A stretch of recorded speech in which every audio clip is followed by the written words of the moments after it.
सुप्रभातम। नवीन Rajasthan senior secondary school की online शिक्षण कक्षाओं में आप सभी विद्यार्थियों का हार्दिक स्वागत है।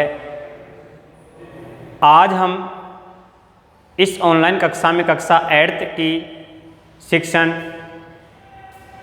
के विषय में अध्ययन करेंगे। कक्षा 8 का भी पाठ्यक्रम NCERT के अनुरूप हो गया है, तो सिलेबस चेंज हो गया है। आप सभी को बाज़ार से किताब आते ही किताब लेनी है।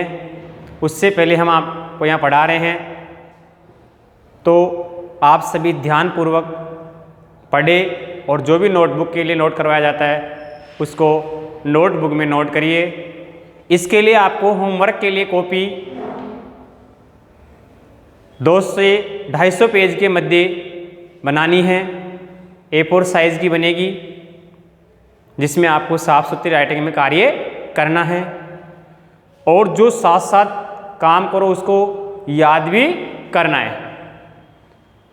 तो सबसे पहले हम इसमें लेसन 1 से चालू करते हैं और लेसन 1 में चैप्टर 1 जिसको बोलते हैं और लेक्चर 1 जिसका नाम है, उसमें आपको सबसे पहले सुभाषितानी पाठ का नाम है। अपना प्रथम पाठ है सुभाषितानी, जिसमें सुंदर भाषाओं के माध्यम से, वचनों के माध्यम से कवि पद्यों के द्वारा क्या प्रेरित करना चाहता है। तो सबसे पहले हम पाठ का आपको सार समझाता हूँ। उसके बाद देखो, ब्लैक बोर्ड पर मैंने कठिन शब्दार्थ लिख दिए। जो भी पाठ के कठिन शब्दार्थ थे वो आपको लिख दें और ये कठिन शब्दार्थ आपको नोटबुक में नोट करने हैं, याद भी करने हैं, क्योंकि अभी आपके पास किताब नहीं है उपलब्ध। किताब उपलब्ध होते ही सुविधा मिल जाएगी, लेकिन जिससे पहले अगर किताब नहीं भी मिले बाजार में तो आप इसे याद कर सकते हो। सुभाषितानी, ये जो सुभाषितानी पाठ का नाम है ये 2 शब्दों से मिलकर बना है। सु प्लस भाषितानी। सु ये उपसर्ग है जो अच्छे के लिए आता है और कु उपसर्ग बुरे के लिए आता है। सु का मतलब होता है सुंदर। भाषितानी का मतलब वचन या कहावतें या वाक्य, कुछ भी बोल सकते हैं। सुंदर वचन, कहावतें या वाक्य या सुंदर बोल, उसे ही सुभाषितानी कहते हैं। सुंदर जो वचन जिस पद्य के माध्यम से हमें यहाँ प्रेरित करे जा रहे हैं, जिससे हमारा जीवन एक अच्छे नागरिक की ओर बनता है, जिनको पढ़ने से हम उसमें शिक्षा ग्रहण करते हैं, उन पद्यों के अनुरूप दिए गए शिक्षा के अनुरूप हम अपने जीवन को ढालते हैं, जिससे हम एक सुयोग्य नागरिक बनते हैं। इसलिए सुभाषितानी ग्रंथों में से लिया गया है। यहाँ कोई पंचतंत्र से यहाँ श्लोक, कोई शिशुपाल वध से हैं, कोई नीति शतकम से हैं, तो कोई मनुस्मृति से हैं, तो कोई सूक्ति मंजरी से यहाँ दिया गया है। इनमें बहुत ही रोचक, मनोरंजक और विचारपरक श्लोकों के माध्यम से ऐसा चित्रण किया गया है कि व्यक्ति का जीवन स्वतः ही बदल जाता है। इसीलिए तो संस्कृत भाषा को कहते हैं कि ये सभी भाषाओं की जननी है। सभी भाषाओं क्या है? जननी है। और जो संस्कृत भाषा का सम्यक अध्ययन करता है उसकी संस्कृति भी अच्छी रहती है, क्योंकि उसे पता है कि किस प्रकार हमें चलना, उठना, बैठना, जीवन के हर एक मोड़ पे काम आने वाले जो विचारपरक तथ्य हैं वो पद्य, गद्य, नाट्य के माध्यम से इस भाषा में पढ़ाए जाते हैं, जिससे व्यक्ति के जीवन में बदलाव आता है, संस्कृति बदलती है, उसकी संस्कृति की रक्षा होती है। भारतीय संस्कृति के ऊपर पूरे फोकस किए हुए ये पद्य और गद्य लिखे गए हैं। इसीलिए संस्कृत भाषा को सभी भाषाओं की जननी कहा जाता है। और संस्कृत सम्यक भाषा है, अच्छी भाषा है। संस्कृत का अध्ययन एक व्यक्ति के जीवन को विचारपरक और शुद्धता की ओर, आध्यात्मिकता की ओर ले जाता है। इसीलिए ये सुभाषित ग्रंथों में से यहाँ दिए गए हैं कि जिससे अगर व्यक्ति का जीवन अथाह सागर में भी डूब रहा है तो वो अपने विचारों को बदले, अर्थात विद्यार्थी पढ़कर एक सुयोग्य नागरिक बने, भारतीय नागरिक बने, एक भारत देश का विकास हो, समाज का हो, परिवार का हो, परिवार उन्नति करे, समाज उन्नति करे, घर का नाम रोशन हो और अपने माता पिता का भी नाम रोशन करे। इसलिए सुभाषितानि इन पद्यों के माध्यम से देखो हम बहुत ही अच्छे और तथ्यपरक ग्रंथों से लिए गए श्लोकों के माध्यम से हम अध्ययन करेंगे। इसीलिए सुभाषित देखो पाठ 1 में सार में देखो इसका स्पष्ट किया गया है कि सुभाषित, अभी आपको बताया था कि सु प्लस भाषित 2 शब्दों से मिलकर बना है और सु का अर्थ होता है सुंदर और भाषितानि का मतलब होता है वचन या कहावत है। इन 2 शब्दों के मेल से संपन्न होता है सु प्लस भाषित। सु का अर्थ सुंदर मधुर, भाषित का अर्थ वचन या कहावत होता है। सुंदर मधुर वचन है। प्रस्तुत पाठ में सुक्ति मंजरी, ये जो पाठ है सुभाषितानि पहला पाठ है, प्रथम पाठ है जिसको बोलते हैं संस्कृत में। ये सुक्ति मंजरी, नीति शतकम, ये ग्रंथों के नाम है, संस्कृत के ग्रंथ हैं, उनके नाम है सुक्ति मंजरी, नीति शतकम, मनुस्मृति, शिशुपाल वधम, पंचतंत्रम से रोचक और विचारपरक श्लोकों को संग्रहित किया गया है। यानी उनमें से जो विद्यार्थी जीवन के लिए उपयोगी श्लोक हैं वो यहाँ दिए गए हैं कि विद्यार्थी जिनको पढ़ करके अपने जीवन चरित्र में बदलाव कर सके, एक सुयोग्य नागरिक बन सके, उनको यहाँ दिया गया है। जो हम पढ़ेंगे, अभी अध्ययन भी करेंगे, ये इसका सूक्ष्म रूप से सार है। और इन पद्यों के माध्यम से कवि क्या कहना चाहता है, इस प्रस्तुत पाठ में महापुरुषों की प्रकृति, कुछ पद्य में महापुरुष की प्रकृति क्या होती है, गुणियों की प्रशंसा कैसे की जाती है, सज्जनों की वाणी किस प्रकार लाभदायक और अच्छी होती है, साहित्य और संगीत और कला का क्या महत्व होता है जीवन में, चुगलखोरों से दोस्ती करने से क्या हानि होती है, और स्त्रियों के प्रसन्न रहने से सबकी खुशहाली को आलंकारिक भाषा में यहाँ प्रस्तुत किया गया है। यानी कहने का तात्पर्य हो गया कि किसी श्लोक में सज्जनों की वाणी की महत्ता के बारे में बताया हुआ, सज्जनों की वाणी मधुर होती है तो मधुर वाणी बोलने से क्या लाभ होता है, सज्जन की क्या महत्ता बढ़ती है, साहित्य और संगीत और कला का जीवन में क्या महत्व है, चुगलखोरों से दोस्ती करने से व्यक्ति को जीवन में क्या हानि उठानी पड़ती है, और स्त्रियों के प्रसन्न रहने से सबकी खुशहाली होती है। इसलिए संस्कृत में कहा भी जाता है ना कि यत्र नार्यस्तु पूजन्ते रमन्ते तत्र देवता, कि जहाँ स्त्रियों की पूजा होती है वहाँ देवता भी निवास करते हैं, तभी तो कहा गया ग्रंथों में।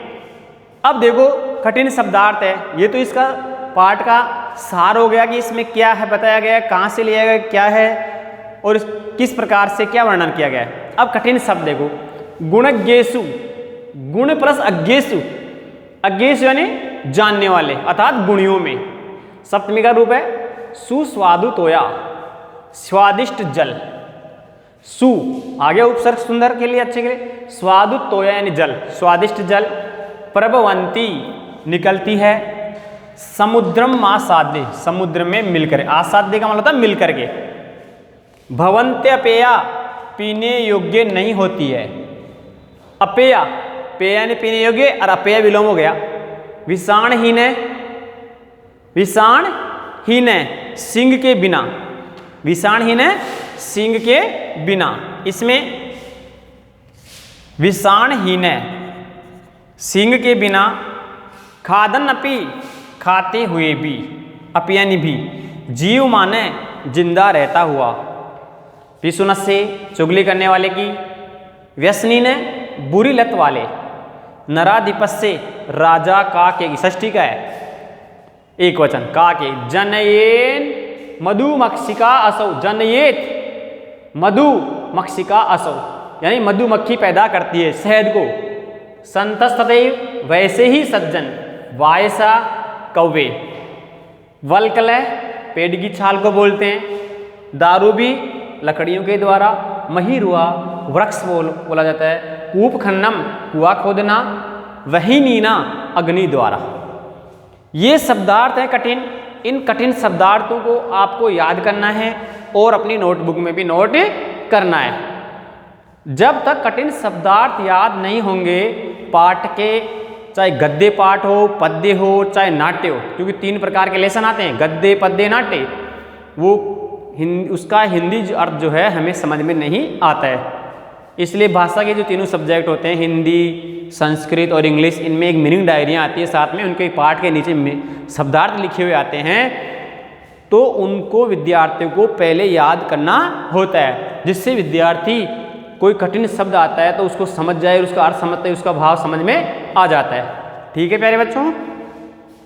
अब ये शब्दार्थ लिखने के बाद अब अपन पाठ शुरू करते हैं। गुणा गुणज्ञेषु, यानी पहला पद्य आपके सामने मैं लिख रहा हूं, जिसका अर्थ स्पष्ट करेंगे।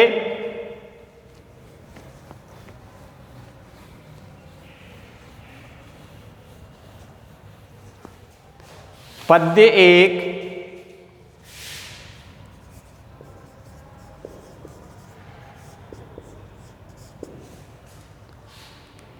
गुणा गुणज्ञेषु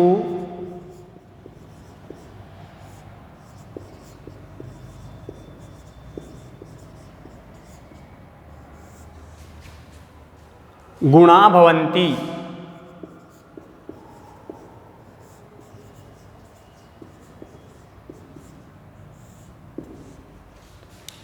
ते निर्गुणं प्राप्ये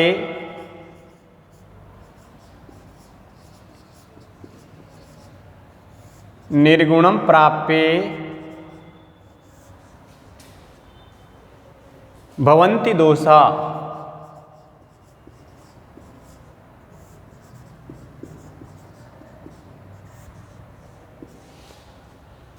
सुस्वादुतोया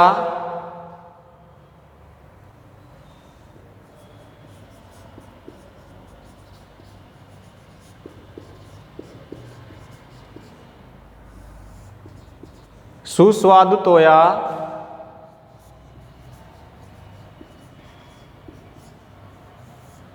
प्रभवन्ति नद्यः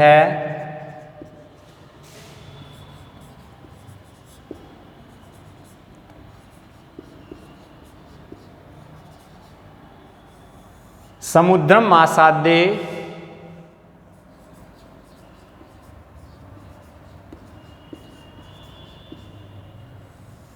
भवन्ते पेया। ये देखिए, ये पहला पद्य है कि गुणा गुणज्ञेषु गुणा भवन्ति ते निर्गुणं प्राप्ये भवन्ति दोषा। ते निर्गुणं प्राप्ये भवन्ति दोषः। सुस्वादु तोया प्रभवन्ति नद्यः समुद्रम आसाद्य भवन्ते अपेया। पहले भी आपको जब पद्य पढ़े होंगे 7th में, तो सबसे पहले आपको ये बताया था भाई कोई भी पद्य पढ़ते हैं तो पद्य में पदच्छेद करते हैं। पदच्छेद का मतलब यानी पदों को अलग अलग करते हैं। भाई कोई संधि पद है तो उसको अलग किया जाता है, क्योंकि पदच्छेद करने पर ही अर्थ निकलता है। उसके बाद अन्वय, फिर हिंदी अर्थ होता है। तो देखो इस पद्य में कह रहा है गुणवान पुरुषों की महिमा का वर्णन कर रहा है। इस पद्य में गुणों की क्या उपयोगिता जीवन में वो बता रहा है इस पद्य में कवि। गुणा गुणज्ञेषु गुणा भवन्ति ते निर्गुणं प्राप्ये भवन्ति दोषा। अलग है। सुस्वादु तोया प्रभवन्ति नद्य समुद्रम आसाद्य भवन्ते अपेय। यानी ये 2 संधि पद है। यानी इसमें समुद्रम धन आसाद्य,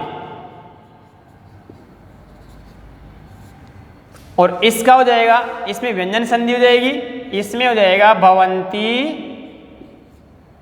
धन अपेयः। इसमें यण है, इसमें व्यंजन है। ठीक है। इसके बाद अन्वय होता है कि गुणा गुणज्ञेषु गुणा भवन्ति ते निर्गुणं प्राप्ये भवन्ति दोषा। अर्थात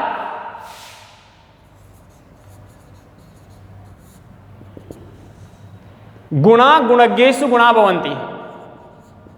गुणः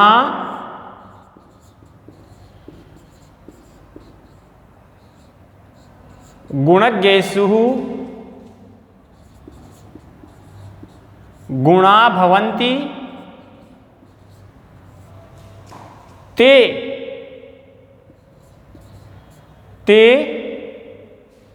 अर्थात गुणः निर्गुणं प्राप्ये दोषः भवन्ति।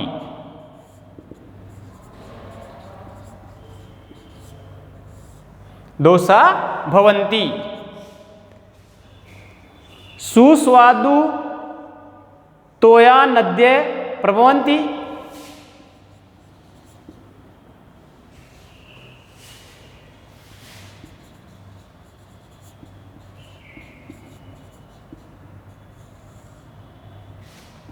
नद्यः प्रभवन्ति।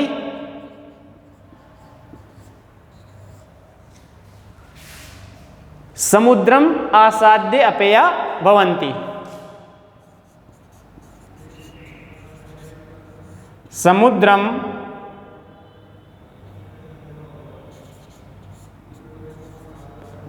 आसाद्य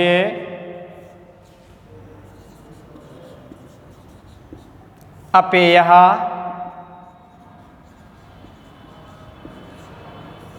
भवन्ति।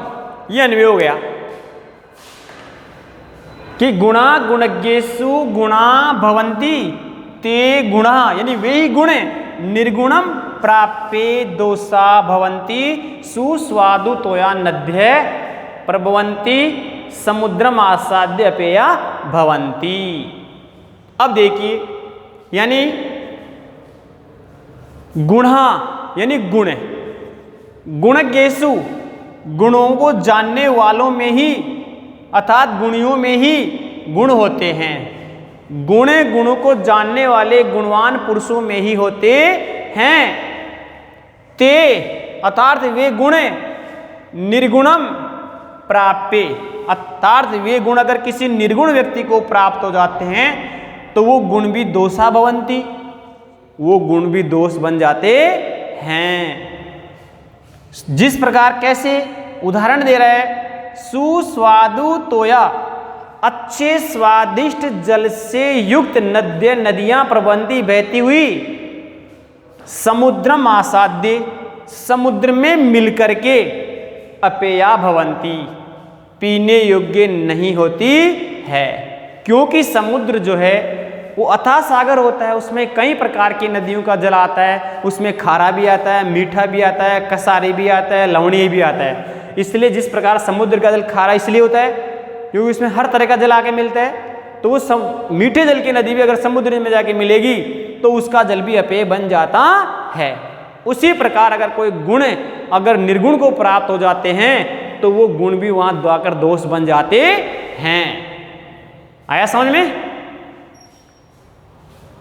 फिर स्पष्ट कर रहा हूं कि गुणः गुणज्ञेषु गुणा भवन्ति, गुण गुणों को जानने वाले गुणवानों में ही होते हैं। ते गुणा, वे गुण निर्गुणम प्राप्य, एक निर्गुण व्यक्ति को प्राप्त होकर दोषा भवन्ति, दोष बन जाते हैं। जिस प्रकार सुस्वादु तोया नद्य, अच्छे स्वादिष्ट जल से युक्त नद्य नदियां प्रभवन्ति बहती हुई। समुद्रम आसाद्य, समुद्र में मिलकर के अपेया भवन्ति, पीने योग्य नहीं होती है। ठीक है, समझ में आ गया पहला? इसके बाद दूसरा है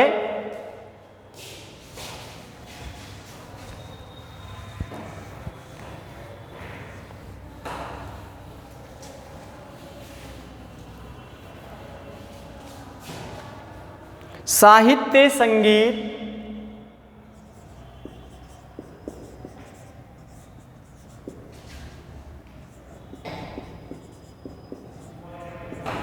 साहित्य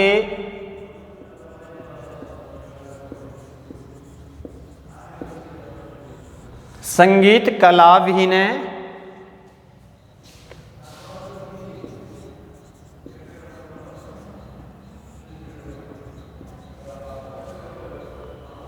साक्षात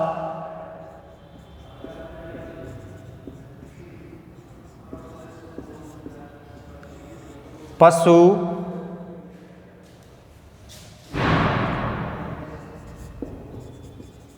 पुच्छ विषाणहीन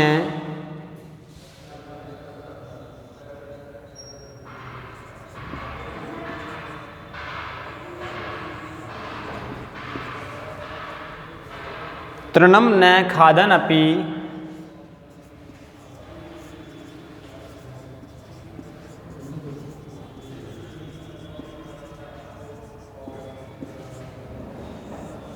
तृणम अपि न खादनपि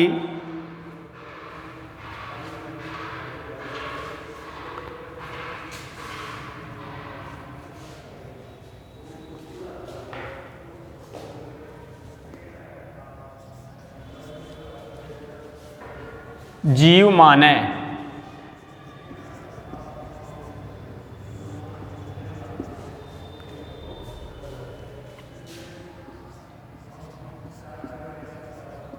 तद्भाग देयम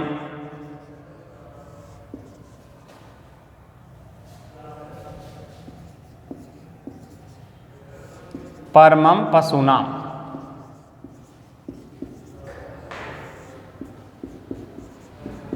अब देखो इधर,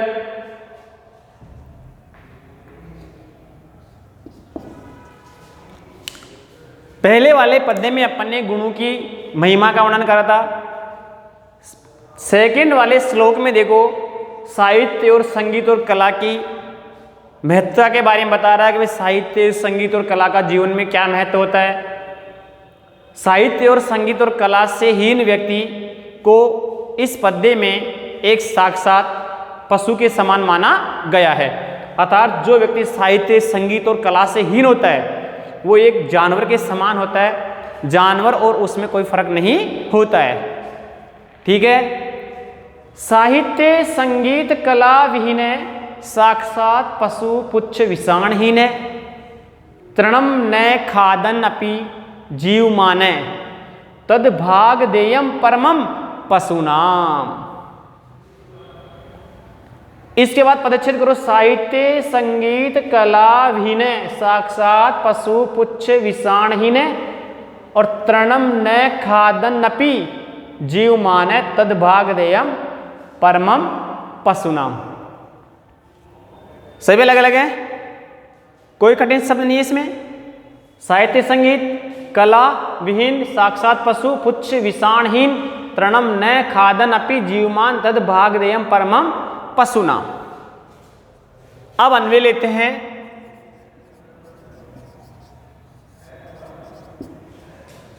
कि साहित्य अर्थात यह नर साहित्य संगीत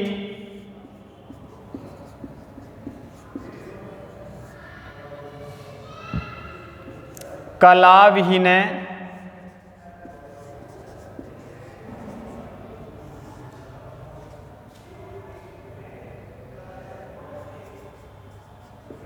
भवति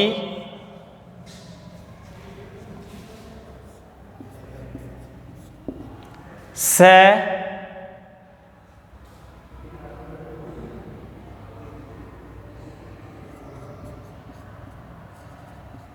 साक्षात रूपेण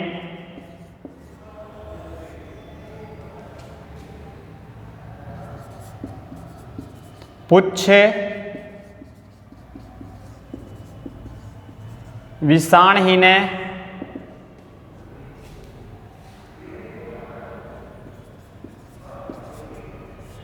पशु सदृश भवति।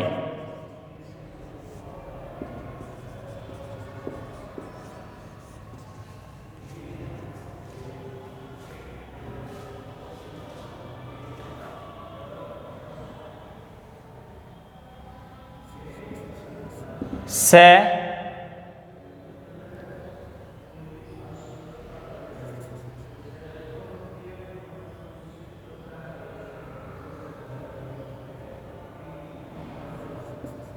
संसारे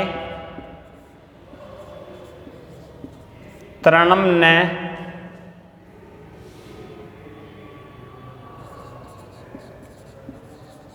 खादनपि जीवमाने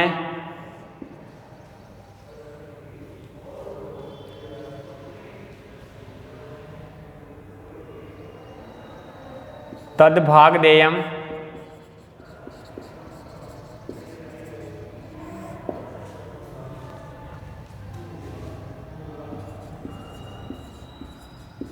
पशूनां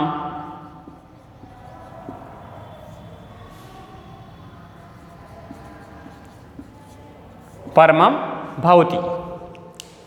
कि यह नर साहित्य संगीत कला विहीन भवति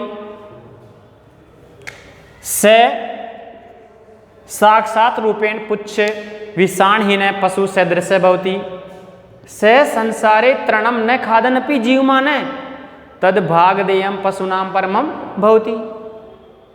अर्थात यह नर, भावार्थ है कि यह नर यानी जो नर मनुष्य, अर्थात जो मनुष्य इस पृथ्वी लोक पर, इस भूलोक पर जो मनुष्य साहित्य संगीत और कला, साहित्य का मतलब है आचार विचार मतलब आचरण से, संगीत उठने बैठने की बोलचाल, कला तौर तरीके अर्थात जीवन शैली से संबंधित आगे सारे जो मनुष्य इस भूलोक पर साहित्य संगीत और कला से विहीन होता है, अर्थात जिसमें ये गुण नहीं होते हैं, ये आचरण से संबंधित जो गुणों से हीन होता है साहित्य संगीत और कला से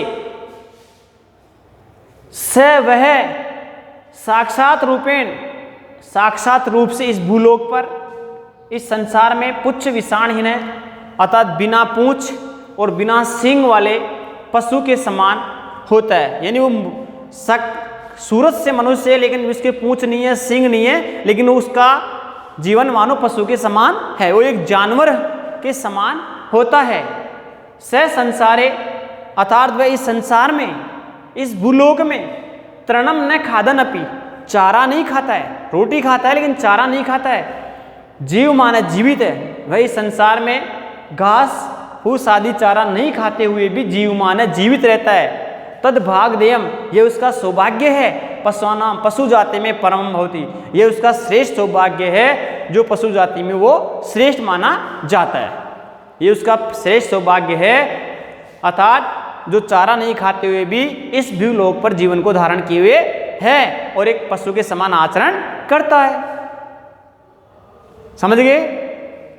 अर्थात फिर स्पष्ट रूप से देखो, यह नर जो मनुष्य साहित्य संगीत और कला आदि आचरण से संबंधित गुणों से विहीन होता है, अर्थात जो गुण उसमें, ये गुण उसमें नहीं होते हैं, वह मनुष्य साक्षात रूपेण वास्तविक रूप से पुच्छ विषाणहीन है, बिना पूंछ और बिना सींग वाले पशु सदृश भवति, पशु के समान होता है। और स संसारे तृणान्नम खादे, वह संसार में घास फूस नहीं खाते हुए भी जीवित रहता है। यह उसका पशु जाति में बड़ा ही सौभाग्य है, अर्थात यह उसका पशु जाति में बड़ा ही श्रेष्ठ भाग्य है कि वो घास, चारा घास आदि नहीं खाते हुए भी जीवन को धारण किए हुए है।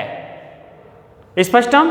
तो इन दोनों पद्यों का आपको भावार्थ करना है, इन दोनों पद्यों का भावार्थ आपको याद करके लाना है। इसलिए अब देखो, इन दोनों पद्यों का भावार्थ आपको कॉपी में भी करना है और याद भी करना है। एक बार फिर दोबारा से मैं पहले और दूसरे का भावार्थ रिपीट कर देता हूँ। पहले वाले पद्य को देखिए, गुणा गुणज्ञेषु गुणा भवन्ति ते निर्गुणम प्राप्य भवन्ति दोषा सुस्वादु तोया प्रभवन्ति नद्य समुद्रम आसाद्य भवन्ते अपेया। इसमें दो संधि पत्ते, समुद्रम प्लस आसाद्य व्यंजन संधि थी यहाँ, और ये नीचे वाला था भवन्ति प्लस अपेया में यण संधि है, और बाकी सभी अलग अलग पद हैं। अन्वय है गुणा गुणज्ञेषु गुणा भवन्ति ते गुणः निर्गुणम प्राप्य दोषा भवन्ति सुस्वादु तोया नद्य प्रभवन्ति समुद्रम आसाद्य अपेया भवन्ति। यानी इसमें गुणवान पुरुषों के में गुणों की महिमा का वर्णन बताते हुए कवि वर्णन कर रहा है। क्या वर्णन कर रहा है वो आपके सामने भावार्थ में समझा रहा हूँ कि गुणवान पुरुष में गुणों की ही पूजा होती है, निर्गुण में गुणों की पूजा नहीं होती है। अर्थात जो गुण अगर दोषी के पास भी चले जाते हैं, वो किसी गुणवान व्यक्ति के गुण दोषी व्यक्ति के पास निर्गुण के पास चले जाएं तो वो भी वहाँ दोष बन जाते हैं। जिसकी उपमा एक समुद्र के जल से नदी का, अगर मीठे नदी पानी वाली नदी का जल समुद्र में जाकर मिल जाता है तो वो मीठा पानी वहाँ जाकर अपेय हो जाता है, अर्थात खारा बन जाता है, जिसको हम पी नहीं सकते हैं। तो यहाँ गुणवान पुरुष में गुणों की महिमा का, गुणों की उपाय महत्ता का वर्णन कर रहा है। गुणा गुणज्ञेषु गुणा भवन्ति, गुणवान अर्थात अज्ञेषु गुणवान पुरुषों में, गुणों को जानने वाले अर्थात गुणवान पुरुषों में ही गुण पाए जाते हैं, गुण होते हैं। ते गुणा, वे गुण, वे अच्छे गुण निर्गुणम प्राप्य, निर्गुण व्यक्ति को प्राप्त करके दोषा भवन्ति, दोष बन जाते हैं। जिस प्रकार यथायन जैसे सुस्वादुतोया, अच्छे स्वादिष्ट जल वाली नदियाँ प्रवहन्ति बहती हुई, समुद्रम आसाद्य, समुद्र में मिलकर के अपेया भवन्ति, पीने योग्य नहीं होती है, अर्थात हम उसके जल को नहीं पी सकते हैं, वो जल पीने योग्य नहीं होता है। स्पष्टम। ऐसे सेकंड वाला पद्य देखो, साहित्य संगीत कला विहीन, साक्षात पुच्छ विषाणहीन, तृणम न खादन अपि जीवमाने, तद भाग देयम परमम पशुना। इनमें साहित्य संगीत कला विहीन, साक्षात पुच्छ विषाणहीन, तृणम न खादन अपि जीवमाने, तद भाग देयम परमम पशुनाम। सभी पद अलग है। अन्वय है कि ये नरह साहित्य संगीत कला विहीन भवति, से साक्षात रूपेण पुच्छ विषाणहीन पशु सदृश भवति, से संसारे तृणम न खादन अपि जीवमाने, तद भाग देयम पशुनाम परमम भवति। यानी इसमें साहित्य, जीवन में साहित्य संगीत और कला के महत्ता के बारे में बता रहे हैं, महत्व को बता रहे हैं कि साहित्य संगीत और कला का जीवन में बहुत बड़ा महत्व होता है, और जो व्यक्ति इनसे हीन होता है एक जानवर के समान माना जाता है। देखिए भावार्थ में, यह नर साहित्य संगीत कला विहीन भवति, जो मनुष्य इस संसार में इस भूलोक पर साहित्य संगीत और कला से विहीन होता है, अर्थात जिनमें ये आचरण के संबंधित गुण नहीं पाए जाते हैं, से यानी वह व्यक्ति, वह मनुष्य साक्षात रूप से यानी वास्तविक रूप से पुच्छ विषाणहीन, पशु सदृश भवति, बिना पूछ और विषाण यानी सींग होता है, हीन अर्थात इस पशु के सींग और पूंछ नहीं है, ऐसा पशु के समान होता है। और से संसारे तृणम न खादन अपि, वह संसार में चारा नहीं खाते हुए भी जीव माने जीवन को धारित किए हुए अर्थात जीवित है, तद भाग देयम परमम पशुनाम, उसका इस पशु जाति में बड़ा ही सौभाग्य प्राप्त है। उसको पशु जाति में बहुत ही बड़ा सौभाग्य प्राप्त है कि वो घास नहीं खाते, घास आदि प्रकार का चारा नहीं खाते हुए भी जीवन को धारण किए हुए है, वो साक्षात एक जानवर के समान होता है। ठीक है, तो इन दोनों पद्यों को आपको नोटबुक में हिंदी अर्थ करना है, अन्वय कर दिया। हिंदी अर्थ मैंने आपको 3 बार समझा दिया, आपको नोटबुक में ये नोट करके लिखना है। अब देखिए आगे तीसरे पद्य में क्या कवि प्रकट करना चाह रहा है।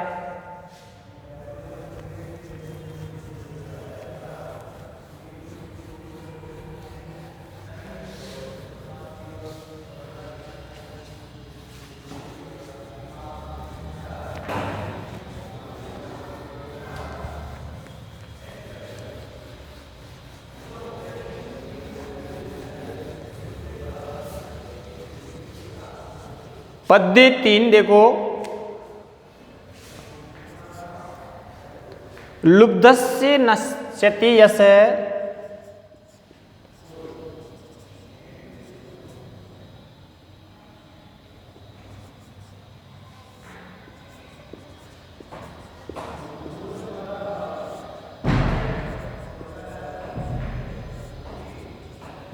यश है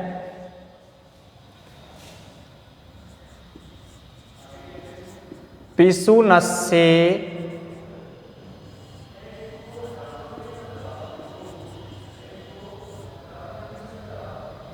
मैत्री,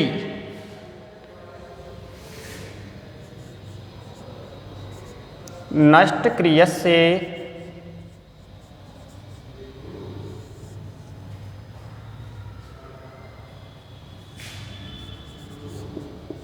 कूलम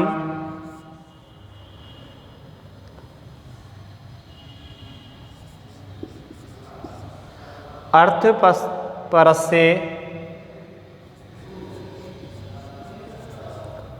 परस्य धर्म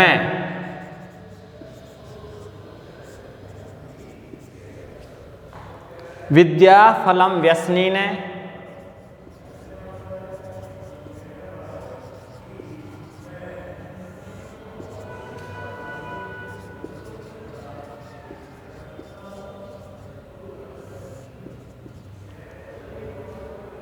कृपणस्य सौख्यम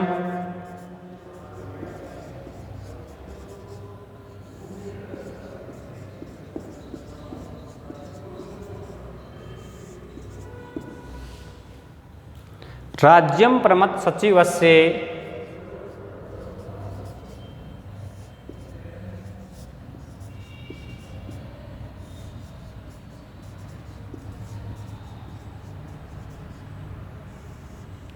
राज्यम प्रमथ सचिवस्य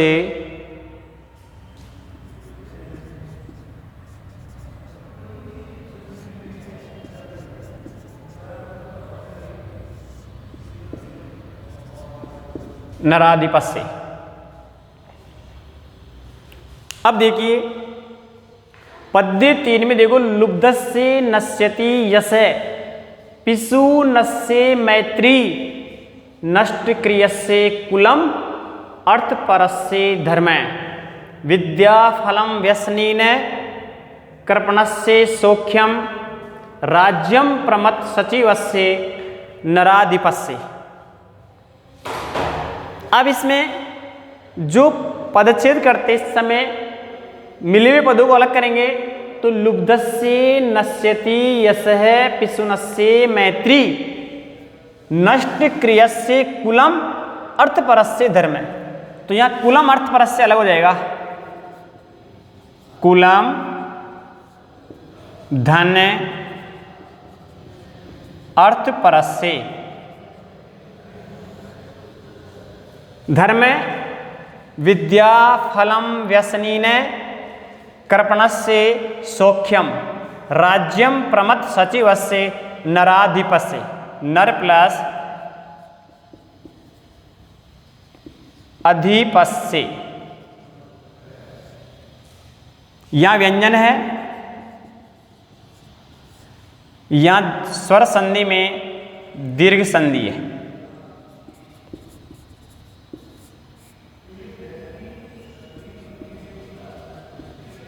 कौन सी है? दीर्घ। कुलम प्लस अर्थपरस्य व्यंजन है, नर प्लस अधिपस्य दीर्घ संधि है। लुब्धस्य नश्यति यस्य पिशु नस्य मैत्री नष्ट क्रियस्य कुलम अर्थपरस्य धर्म। नष्ट क्रियस्य कुलम अर्थपरस्य धर्म विद्या फलम व्यसनीन कृपणस्य सौख्यम राज्यम प्रमथ सचिवस्य नराधिपस्य। यानी इसमें आचरण से संबंधित वर्णन करते हुए कह रहा है कि भाई जो किस प्रकार का कार्य करता है उसको उसी प्रकार फल मिलता है। जो बुरा कार्य करता है बुरे कार्य का बुरा फल मिलेगा, अच्छा कार्य करता है उसको यश और कीर्ति मिलती है। उसी प्रकार इस तीसरे पद्य के माध्यम से कवि इस पद्य में यही कहना चाहता है कि जो जैसा कर्म करता है उसको वैसा ही फल मिलता है। यानी यथा कार्यम तथैव फलम, यथा कार्यम तथैव फलम, जैसा कार्य उसको वैसा ही फल। यानी जिस प्रकार भाई लोभी का यश नष्ट हो जाता है और दुर्जन की मित्रता नष्ट हो जाती है, जिस प्रकार कार्य नहीं करने वाले का वंशी नष्ट हो जाता है, अकर्मशील का, और अर्थपरस्य धर्म जो धन को महत्व देता है उसका धर्म नष्ट हो जाता है। विद्या बुरी आदत वाले को विद्या का फल प्राप्त नहीं मिलता है, कंजूस की मित्रता नष्ट हो जाती है, और आलसी मंत्रियों वाले राजा का संपूर्ण राज्य ही नष्ट हो जाता है। ये इसमें बता रहे हैं प्रत्येक लाइन में। अब विस्तारित रूप से अन्वय करेंगे जब इसको बताया जाएगा। तो देखिए आज आपको 2 पद्य वो पढ़ाए, तीसरे पद्य का सूक्ष्म सार आपको समझाया गया। तो पहले और दूसरे पद्य का आपको होमवर्क कॉपी में करना है। दोनों पद्यों का हिंदी भावार्थ और शब्दार्थ समझाए थे, उन शब्दार्थों को आपको नोटबुक में लिखना है। तो आप अपना गृह कार्य नोट करिए। पाठ 1 के श्लोक 1 और 2 का सप्रसंग हिंदी भावार्थ लिखो व शब्दार्थ भी लिखकर याद करो। ये आप सभी अपनी नोटबुक में होमवर्क नोट कर लीजिए। कार्य साफ और सुंदर होगा। कॉपी के बारे में आपको मैंने बता ही दिया। सुंदर और स्वच्छ अक्षरों में आपको शुद्ध अक्षरों में कार्य करना है। ठीक है, थैंक यू, धन्यवाद।